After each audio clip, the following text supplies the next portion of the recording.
Hi guys, Hail Mary meets all of you. Of course, today is Saturday, the 30th of August, and today we're going to talk about a news article about the Ukraine, but I also began to realize as I was reading the article about the Ukraine about energy conservation, I think it's time that we talk about energy conservation here in the United States, given the fact that we've already know that the Eastern United States is going to be colder than average autumn and colder than average to significantly colder than average time of winter. So let's talk about weather conservation, both on the concept of the Ukraine and in the United States. All the stories basically, Ukraine basically goes like this. Ukraine people used to get gas from Russia, but unfortunately the country didn't pay the gas bill to Gazprom, which resulted in basically Gazprom sending them a disconnect, and they were disconnected from the gas lines from the Russian Republic and the Russian states. So therefore there's no gas coming from the Russian republics. Now, Ukraine gets a small amount of gas from its own wells, but it's not enough gas to compensate for the amount of fuel that is used to heat their homes, which is much more than a lot of the other areas in the region. So what happens is that the individuals are being told to conserve their gas for the winter months. For example, the authorities have strongly suggested to families that to turn the water heaters off in the summer months to save natural gas and supply, so that there'll be fuel for the winter months. But they think that there may still be a gas shortage. Several advocacy groups are suggesting that people should be consider alternatives such as electric heaters and maybe even electric hot water heaters to keep so they can take a hot shower this winter time. That, of course, is a very interesting aspect in its own right, because the amount of sales of electric water heaters and electric boilers is definitely much more of interest than air conditioners. After all, the Ukraine and the Ural Mountains gets really cold, and I started to think about the polar vortex from winter of 2013-2014 here in the United States, in that how the price of propane and electricity, especially in the Midwest, has shot through the roof, especially since there was not enough demand. There was too much demand and there was not enough supply. Sending the prices for propane and electricity to unprecedentedly high levels. And as I said to myself okay, could this happen again? The answer is yeah, sure, it could happen again. I mean, this cold front is going to be coming to East Coast, and now that we know this and we can actually keep this in mind, let's talk about energy conservation for us. We don't have a shortage of natural gas at this point. However, as we found out, for people who have propane as the main source of heat, it is very easy to run out of gas, especially when your boilers are running like crazy, trying to compensate for the cold weather outside.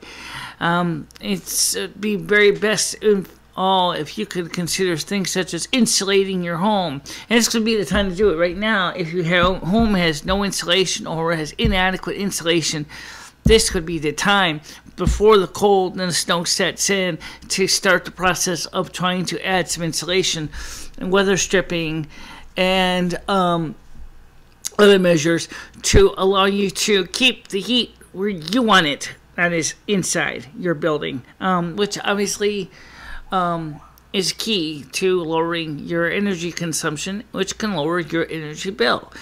The same is true, of course, when you have, especially when you're at a fixed income, your budget is going to make you or break you. And so therefore, obviously, insulation is key.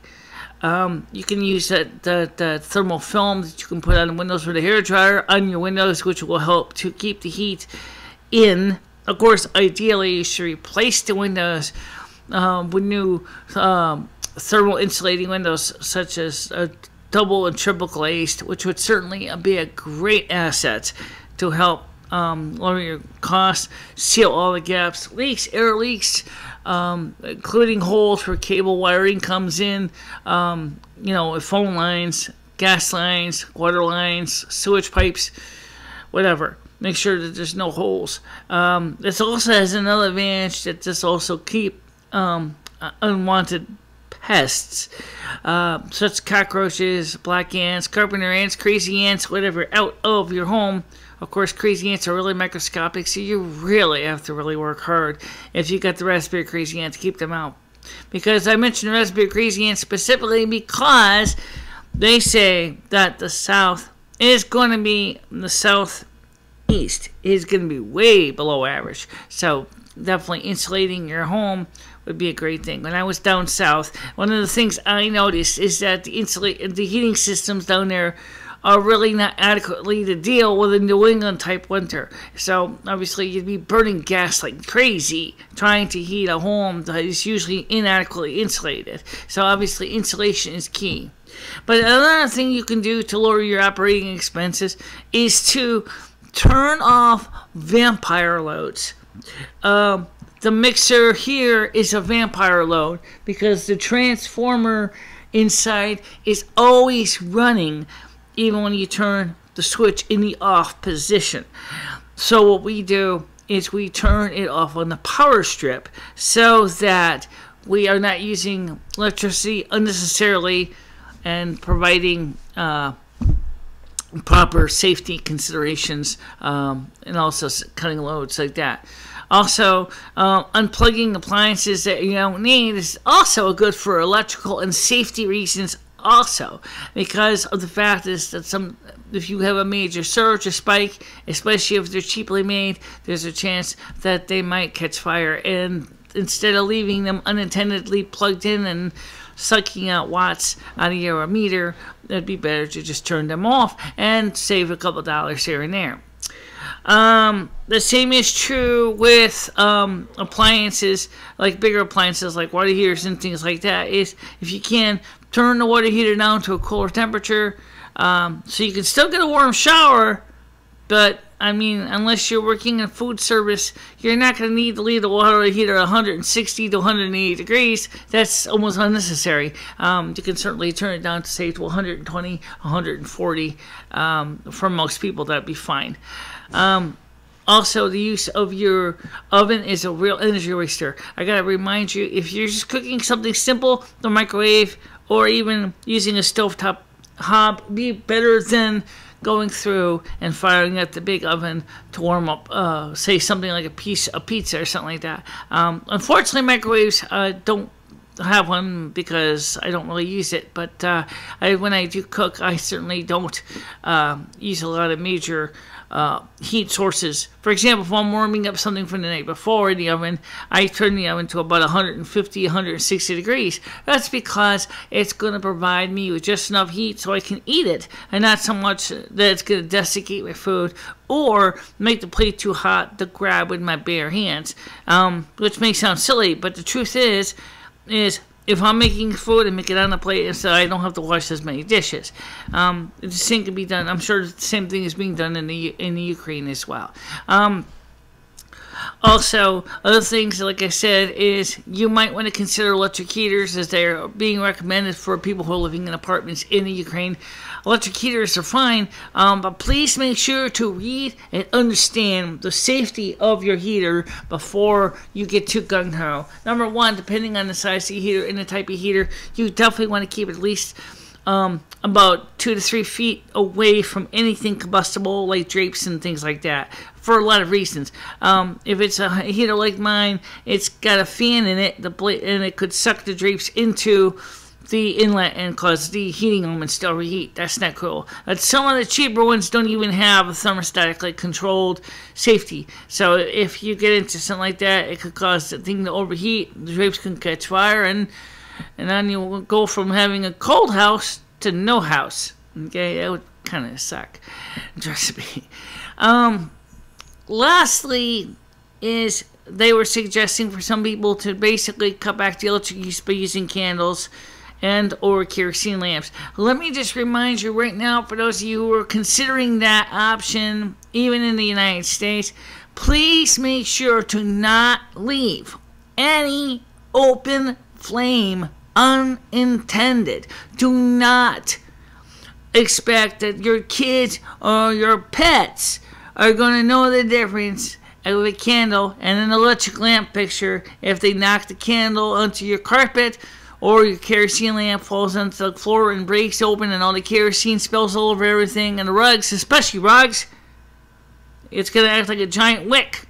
And guess what? You're going to have a major, good old-fashioned conflagration, and I don't think you want to go there. So, obviously, be safe, be alive. This is what I say, and that's what I'm saying. Also, make sure when you're using extension cords, I might as well bring this up because it certainly is important for using electric heaters. Make sure the electric cord that you're using is at least rated for that appliance. If you got a 1500 watt heater, okay, you really should have a 14 gauge cord. If you've got an 1800 watt heater, you should definitely have a 12 gauge minimum. If you can, go for a 10 gauge cord. It will be actually, because when you add length to the cord, it's going to have voltage dropping. It's going to result in the heater running less, especially if it's a really long cord. So ideally, the cord should be as heavy as possible, and preferably as short as possible to avoid from people tripping over the thing. I've learned that the hard way in the studio here with extension cords, including the cord on the camera. If the cord is too long, your foot can get caught underneath it, and the next thing you know, everything falls, breaks, and then you're going to start, possibly break something in your body, and that's not cool. So you want to make sure to exercise due care with extension cords. And as I said, if you do use candles, make sure that they're in holders, and watch that candle like a hawk. Do not allow, as I said, children or pets to go near that candle, because you won't have a home if your house burns down. And definitely keep candles away from anything combustible. Don't put candles near your drapes. Don't put candles near paper goods. And, just exercise common sense. Since we're talking mainly about energy or heat, candles do produce heat, but the thing is they also produce, not so much candles, but there are also concerns about carbon monoxide. If you choose to use a non-electric heater, i.e. a kerosene heater that's not vented to the outside, or an unvented gas space heater, you have to worry about carbon monoxide. Carbon monoxide is a colorless, odorless, tasteless gas that is poison, and it will kill. Okay. Also, if you use generators, do not use them in the garage. Do not leave them in any enclosed spaces for the same reason. They will kill you. Generators, especially, should be outside your house, and you must exercise due care when fueling a generator. And that's something that a lot of people sometimes do get careless on. If you can, this would be the time to check your generator, clean the air filters, fuel filters, make sure it is safe to run. If it's an old generator like ours, it's rusted. The thing is pretty much it's probably salvageable, but it's definitely going to need some work to fix it, to get it going again. We know the fuel tank on it, the gas tank on it is rusted out, so we got to get a new fuel tank. It's a cheap Chinese knockoff. It's not really that great of a generator. It's a Chanda type engine on it. I'm thinking about converting it to run on propane instead of gasoline, because propane is a good choice. It has less exhaust, and it's cleaner. So I'm thinking about getting the propane conversion kit for it. or for about the same price, they can buy a generator with the propane kit already installed that runs as propane, and it can get a larger size generator from Tractor Supply. I saw one a couple years ago that would be a good candidate. Make sure to buy a generator before you need it. Don't wait until, say, the day of a hurricane, buy a generator, because everybody else is thinking the same thing you are. So then you're going to find out that even if you could find a generator, supply and demand, the price goes up, and of course you're out of luck, right? So buy the stuff now to prepare for winter storms and winter outages before you need it. Make sure you have extra food on hand, dried food. Make sure you have water if you have a well. Make sure you have drinking water on hand. Always, in case you lose power, so you can have well water to drink. You need water to live. Remember the rules of 3. You can live 3 minutes without air. You can live only 3 days without water, and you can live 3 weeks without food. So if you plan ahead, you will not do too bad. FEMA is also suggesting the same thing. And if, by the way, let's talk about Yellowstone real quick, because I haven't talked about that lately. I haven't heard any more about Yellowstone, but that does not mean it is not a concern. So please do keep your eyes open. Prepare. Always prepare in advance so you know what you're getting into. Well, anyway, that's it for now. And by the way, don't forget, Friday will be Ask Me Anything. So if you have questions about what we discussed just now, or you have questions about politics, or you got questions about video technology, whatever, we will discuss it. Just send your questions in the comments below, or you can send them privately to bicashela3@gmail.com. And that way you can always be kept abreast. And I want to get all the questions. I'm going to look up the questions in advance. I'm going to review them. I'm going to select a few. If there's more questions than I can review at once, I will try to continue reviewing them and answering them each week, each successive Friday, so that we can always just go through and have questions on hand. And I would prefer to have real questions being asked by you than me trying to come up with questions. However, sometimes me and Lomi can come up with questions ourselves, but we would like to hear the real questions from you. This is not Stump the Jock. This is not a game show here. We're not going to try to deal with the impossible questions, like, for example, how much wood could a woodchuck chuck if a woodchuck could chuck wood? Right, I'm not going to answer that. I can't, because the woodchuck doesn't chuck wood. Okay? And second of all, don't ask me, like, when is the heat death of the universe going to occur?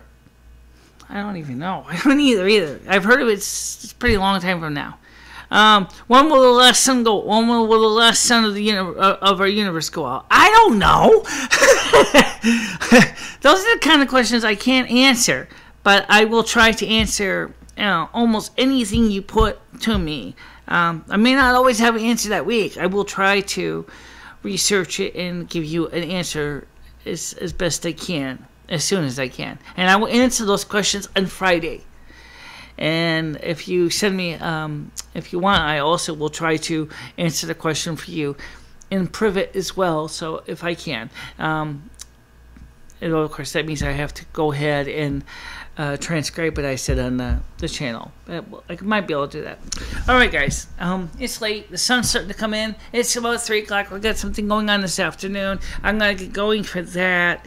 And I just thought I would let you know is to stay safe. And this winter, stay warm. And stay dry. Make sure you understand that. The last one.